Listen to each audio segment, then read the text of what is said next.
টাকা একজন মহৎ করে না ভাই। তোর সারা শরীরে রক্ত কেন? কি হয়েছে? দাদি, বাজার থেকে আসার পথে সাইকেল দুর্ঘটনা ঘটেছে।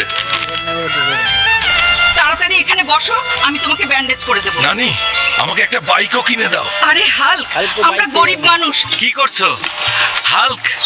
কিছু না চাচা, শুধু ভাবছি আমি একটা বাইক কিনবো।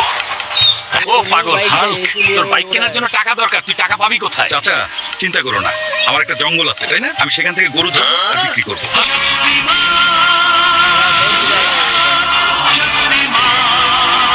এই গরু, আমার সাথে আয়, তাহলে যুদ্ধ হোক।